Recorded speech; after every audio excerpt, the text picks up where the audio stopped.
Always know that you can communicate with us as far as this very electionary is concerned, because, well, we are your election headquarters, and always use the hashtag #ElectionHQ to comment on many of our social media networks. But let's look at this. The Peasant Farmers Association of Ghana is also demanding that political parties who won the vote of their members to prioritize resolving conflicts between Fulani herdsmen and local farmers, among other issues, if they want a lot more of their votes. On the agricultural policies of the political parties as contained in their manifestos, the Peasant Farmers Assessment reveal some are all general and very much vague about what they'll do for the sector, while others are very much achievable. In 2012, in this we are going to create 77 new agricultural mechanization service centers. Now, in the MOPA report, MOPA progress report, it shows that in 2014, it shows that 89 centers were established. Yet, by the close of 2015, a total of existing centers were only 59. Now, even with these 59, let me tell you, we have difficulties in identifying one mechanization center that our farmers are benefiting. Though it reflected in their report that 59 is existent. Now, when you come to 2016, NDC said they were going to increase the mechanization centers from 89. Now, when you have 89 in 2014, which reduced to 59 in their own report, it means some were not existent. So for consistency, we were thinking that even if you are going to increase this, you say you are going to increase from 59. You don't say you are going to increase from 89, which was in 2014, and some went out leaving this. We did an analysis from 2013, 2014, and 2015, the GDP growth that we had. And then agriculture contribution to GDP has implication in that. Now, we realized that they were targeting 8% growth per annum. But in our analysis, we realized that in 2013, we had a GDP growth of 7.3. In 2014, we had GDP growth of 4.0. In 2015, we had GDP growth of 3.9. Now, if you take average of this, we have 4.8% growth within the period. Now, if you look at agriculture per se, agriculture has consistently experienced a decline within the same period. In 2013, we have agriculture growth of 5.3%. In 2014, 5.2%. And then in 2015, agriculture grew at 2.5%. So it means that we rather experienced decline in agriculture growth compared to what they said they were going to do. So 4.8% growth means they got 60% achievement. Now, they also promised to lead the economy to single inflation within the period. Now, our analysis also showed that inflation rate remained above single target within the entire period. Now, the further analysis also showed that food inflation has been a bit stable. So it means that when you take a bag of maize in 2012, you were able to buy a bag of fertilizer. In 2015, you need 2 bags of maize to be able to buy 1 bag of fertilizer. So you realize that farmers are actually worse off within the same period. So NDC have not been able to also achieve that point that they made in 2012. And that's an official of the Peasant Farmers Association, giving us a lot more of their own assessment about what the promises are in the manifestos of the various political parties as to what they will do for their sector, agriculture. Now, we want to give you highlights, just like we've been doing the whole of this week, about what is happening on the campaign trail of the top political parties. And we'll be going to the Volta region. We'll go to the Eastern region and look at some of the notable activities being undertaken by both the MPP flag bearers and their officials, as well as the NDC flag bearer and their officials. So we'll do that very soon. I have a couple of your messages. So let me just run you by them. We have this one. Ooh, very long. Very long. Okay, I can't read this one too much. More like a... this one using the hashtag election headquarters. He says, good morning. I'm Best Haka Jr. from Pokwe. Nana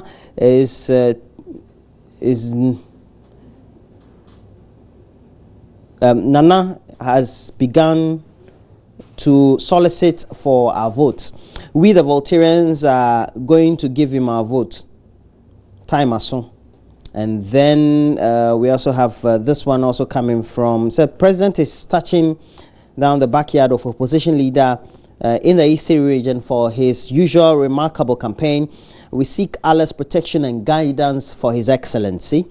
And Alhaji Willie P. Ifiakuma, you're saying that the president will win the elections. Good morning. I ask, it's one factory, one district. What kind of factory and jobs are you promising? Asking the MPP flag bearer. Does building factories create jobs? Cotton company collapsed in the hands of MPP. Same happened with Palogo Tomato Factory, named by as the MPP left office. Factories don't necessarily create jobs. JM should continue in the interest of progress. JM all the way. No Ababa say. And that's from Sakib, who is concluding JM Twaso. From Dr. Abedi Kwada, so aka Big Shoes. President Mahama doesn't seem to amaze me, doesn't stop to amaze me. He should tell his gender minister to stop registering NHIS. Are the MPP members Togolese or Ghanaians? President Mahama didn't initiate that social policy, but it is collapsing under his watch because monies to be paid to service providers are in arrears, because also of his doom management or mismanagement. And you say change is coming, and you say hi to Mr. Prince Ali of Concern, Zekov Mohammed of Edukrom, Ishmael of Mokap Microfinance. Now let's go to the various regions, go to our various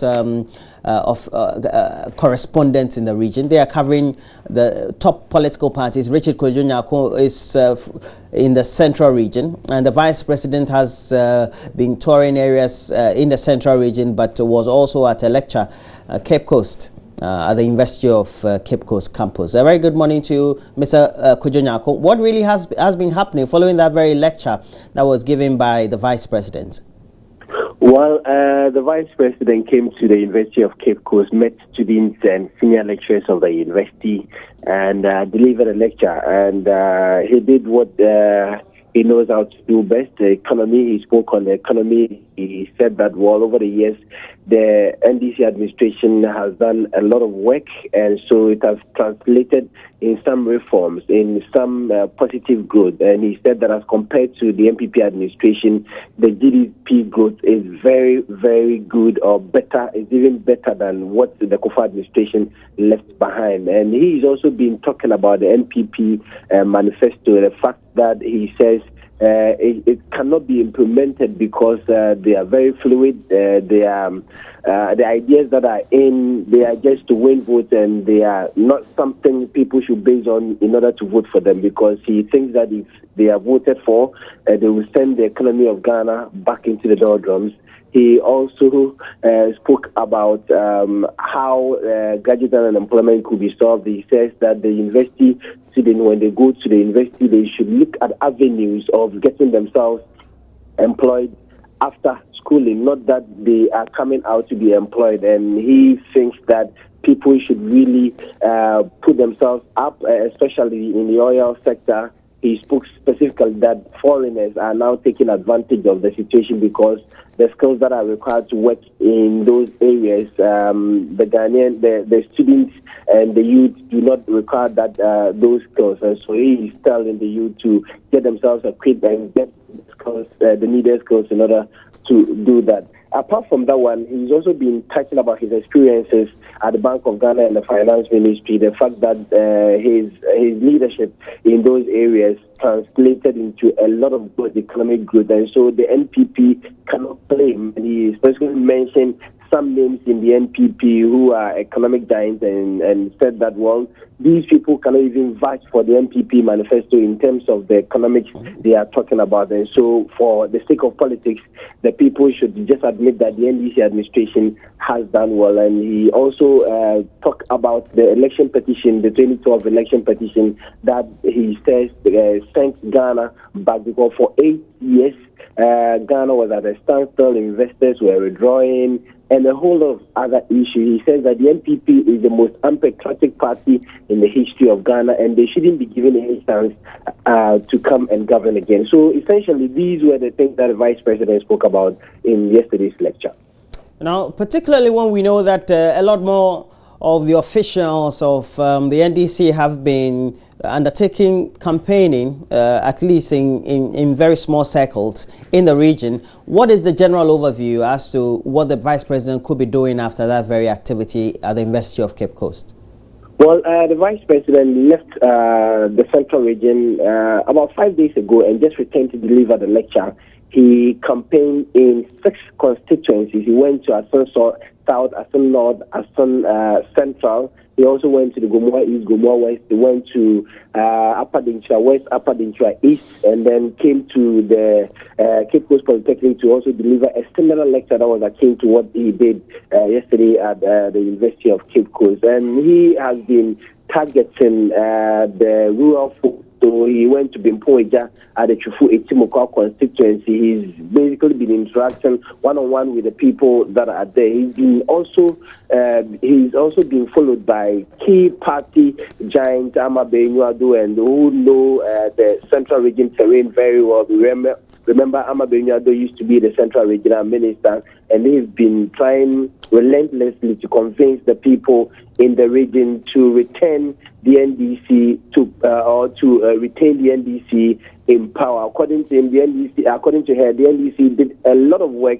for the people here. He spoke about roads, he spoke about schools, and other infrastructural works that the NDC has done. And he know that in the 2012 elections, the NDC won the Central Region, and they also won the majority of seats. So they are seeking to consolidate those victories they chalked in the 2012 election. So that is why the Vice President has been frequenting the region this way.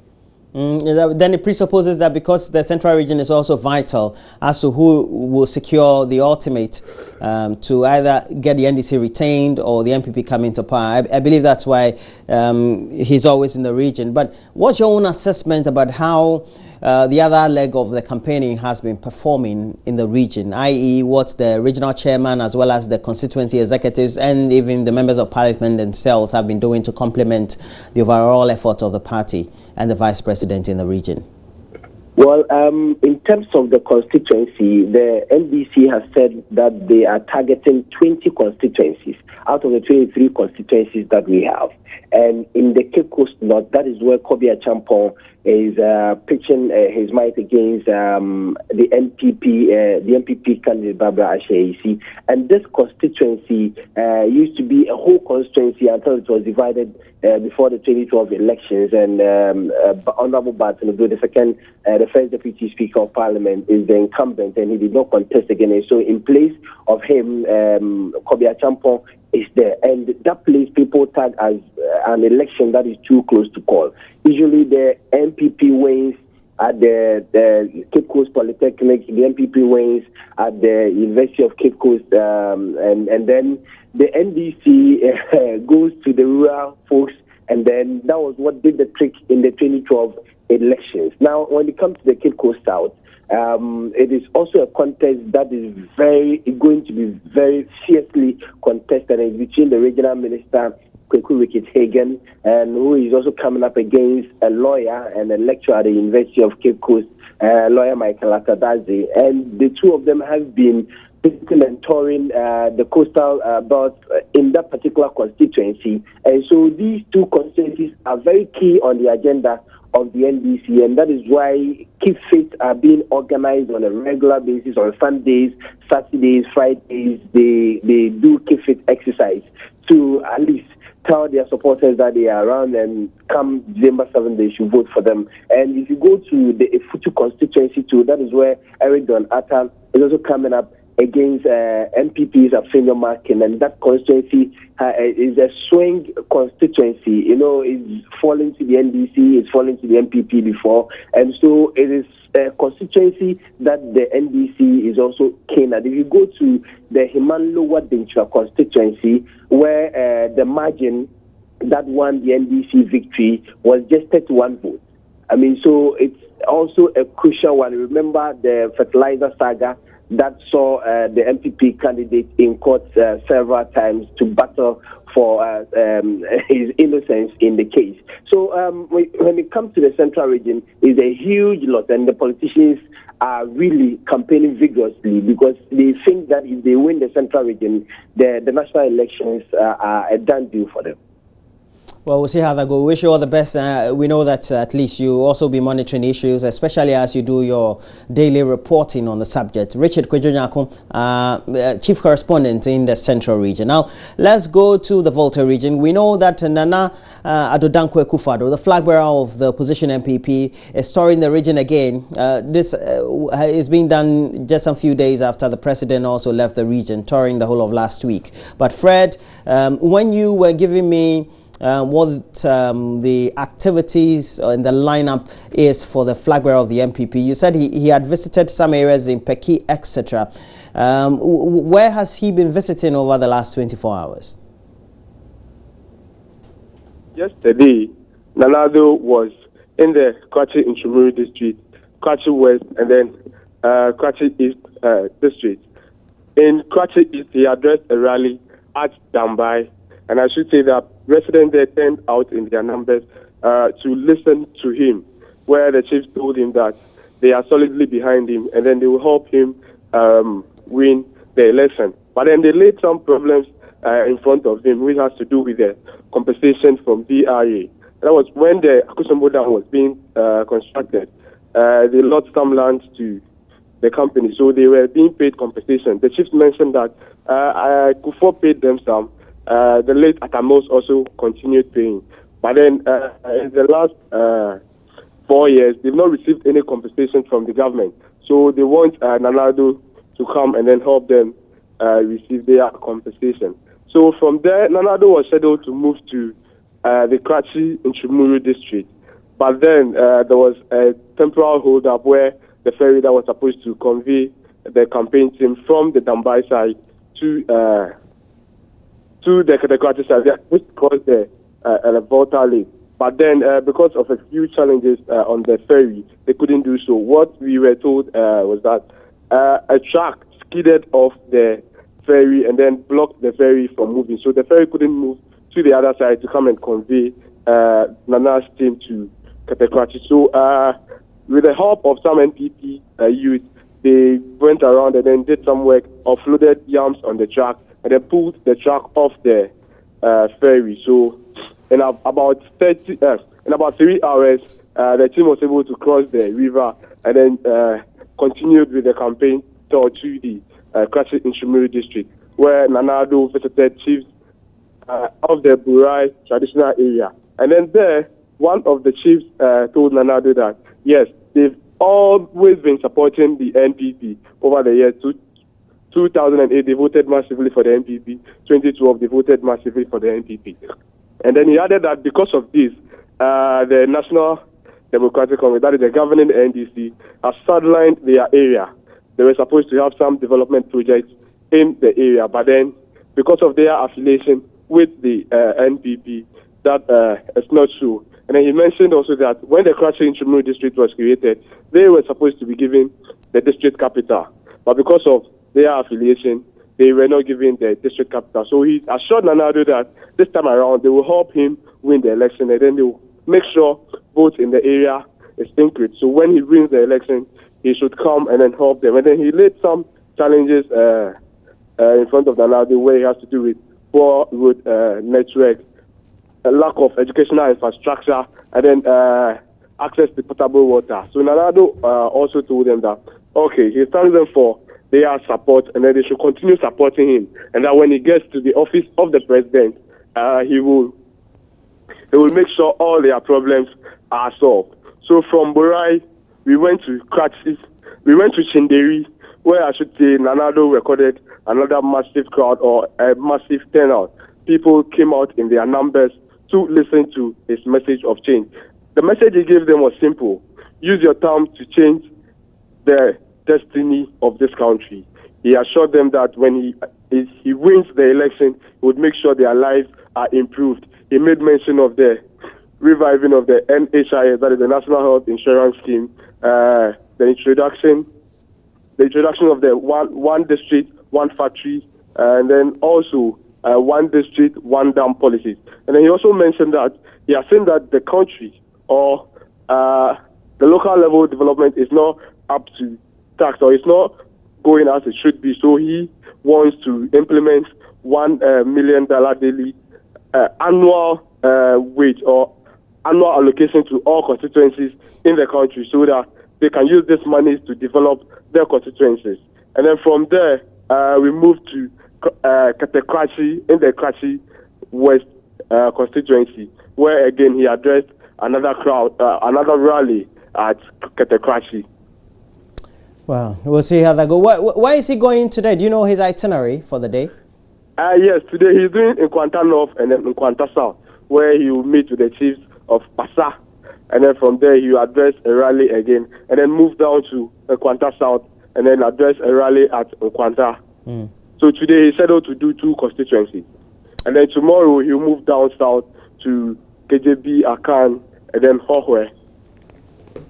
Well, we'll see how that goes, and we'll try and touch base with you as much as we can. And Fred Kwame Sari, our correspondent in the Volta region, monitoring and reporting on the activities of the flag bearer of the MPP, Nana Addo Dankwa Akufo-Addo. Just in case you want to give us a lot more of your comments as well, but you have some pictures, and then also you have some experiences as far as the campaigning is concerned for any of the candidates or the areas we're talking about for Papa Kwesi Emis-Arthur in the central region, and also Nana Addo Dankwa Akufo-Addo, his store of the Volta region. Please make sure you send us through our WhatsApp number 0560 800,000, or you can also tag our page on Facebook where we're streaming live Joy News on TV. Now let's go to the Eastern region, and the president has been touring areas in the Eastern region for the second day running. Kofi Siao is our correspondent. He's on standby. A very good morning to you, Kofi. Yesterday or Tuesday saw inauguration of a school, and I believe I monitored the inauguration of a road, so to speak. Are those notable the projects the president also wants to inaugurate in the second day or third day of his tour of the Eastern region? Well, Roland, good morning to you. The president, just as he said, was in the region. He started yesterday from Takrasi, one of the communities in the Denchambua district of the Eastern region. There he commissioned a magnificent community-based senior high school there, and you could see for yourself what the building stands for. And the chiefs and the people who gathered there were very appreciative of what the president and the government has done for them. The chief of the area, Nana Ousu Nketia, was very appreciative. He said that since he grew up from his childhood to now, he's not seen such a development in the area before. So he told the president that he and his people were behind him, and that come 2016, they're going to decide on who to vote for. And he assured the president and the NDC of their vote. That is what Nana Ousun Ketia, who is the chief of the area, told the president. But the president, before cutting the tape for the commissioning of the building, said that he and his government has invested hugely in the education sector. He said that about 1/3 of the national budget has been invested into education, and the rest goes for the other sectors. So he's very sure that with the putting up of these community-based senior high schools across the length and breadth of this country, education is going to be on the high side. The president also said that in spite of the challenges that is confronting the government in the education sector, with this community-based senior high school established, he is very sure that most of the students who hitherto couldn't get admission to senior high schools after finishing JHS would now get admission. He said that he did not only build the community-based senior high schools for men only, and that about 60% of the schools will be dedicated into running vocational programs, while 10% of these schools will also be introduced into running programs in sports exercise. That is what the president have been telling them. And he says from now, that is this academic year, he expects that enrollment will start in about 40 of these schools that they've been able to build. And he assured that by close of this year, his government will be able to complete and commission about 70 of these schools, of these 123 schools that he promised to build this year. And I should tell you that here in the region, he promised to build about 12 of them. Currently, he's been able to finish completely about 6 of them. The first one was commissioned in Nyanwa, Kwaba, in the Upper West Akim district of the Eastern region. The second one was that was commissioned yesterday in Takrasi in the Denchemboa district. Today, he's commissioning one in Kwawu Fodua in the Kwawu West district of the Eastern region. From there, there is one in Afram Plains, Mem Shemfe. That one is also completed. I've seen that for myself. And one in Mami Krobo, also in the Afram Plains South district. There is also one in Enuma Pepem, which is also completed, and the president is expected to open all for enrollment to start. But notably, has it been getting the crowd or the support, just like the MPP flag bearer also has been getting? Roland, I can tell you that the crowd has been massive. I don't know if it is synonymous with every election period, because whichever flag bearer that comes to the region, they welcome him. And it hasn't been different with President John Mahama. From Takrasi yesterday, he addressed his party faithfuls in Kedi, where he convinced them as to why they should retain him in power and his government. He told them that he's going to still invest in education and in other sectors such as agriculture. He promised to establish farmer centers across the district in the region, so that every farmer who wants to take advantage of that or expand his farm can go to such farmer centers and liaise with them so that they can provide them with farming equipment and logistics to expand their business. So from Kede to, he went to Asamkese in the Lower West Achem district, where he held a mini rally. In fact, on the agenda or on the itinerary was a mini rally that was built to take place. But the crowd that came there, I can tell you or describe as a mammoth one, because you could see children, you could see the adults, you could see the youth all pouring on the street to welcome the president to Asamankese in the Eastern region. There he said that talk is cheap and that the governance of this country is like football. Whoever sits in the stands, he actually mentioned the flag bearer of the MPP. He says he's behaving like a spectator, and that when a player like the Ayu gets the opportunity and misplaces it, he criticizes him. But if you give him the opportunity to come to the field to play, it is going to be a different story altogether. So he says that people should appreciate how he's running the country now, instead of sitting somewhere to cast a whole lot of insinuations and describe his government as incompetent and all that. So the president has been in the Eastern region. Today, let me say that he's moving to Kwawu Fodua. First of all, we are moving to Fantiakwa North District, where he is expected to meet his party people and tell them the reason why they should retain him in power. From there, we're moving to Kwawu Fodua. There also, there is this commissioning of a senior high school there in the Kwawu West District. So that is the itinerary for today. Well, thank you very much, Kofi Sian. I wish you all the best in the reporting, especially when you're on the road. We know that it's still as risky as it can be, just like for all the politicians who are campaigning. Kofi Sian is our correspondent in the Eastern region. Give us an update on what the president has been doing. We know currently he's touring the Eastern region, and we've been bringing you that very update as well. Just in case you want to communicate with us, always use a hashtag #ElectionHQ on all our interactive platforms, and we have a couple of them for you. We have this one from Nkoko, and it's from Fred, and he says, Chairman, please ask the NDC government, why are they taking money from Ghanaian unemployed youth? In 2030, Ghana Immigration Service sold more than 20,000 recruitment forms and no single person received reply. It's a concern for you as well. This one also, my little advice to the MPP is that if you know you people will win, it is not then to insult. Tell the people what you will offer the country. Ghana. We have most Ghanaians love commenting on social media, but will not be voting. I plead to each and every one not to stay home, but to go and cast their vote come December 7. And they should cast their vote for Nana Addo Dankwa Akufo-Addo. Let's vote massively to kick out the Mahama government from Pine. From Farkwa, from Kenya, say. Nekumase. We also have from Ilias Tamale. I feel the pain of disqualified aspirants in the interest of peace and democracy. I also implore them to let sleeping dogs lie.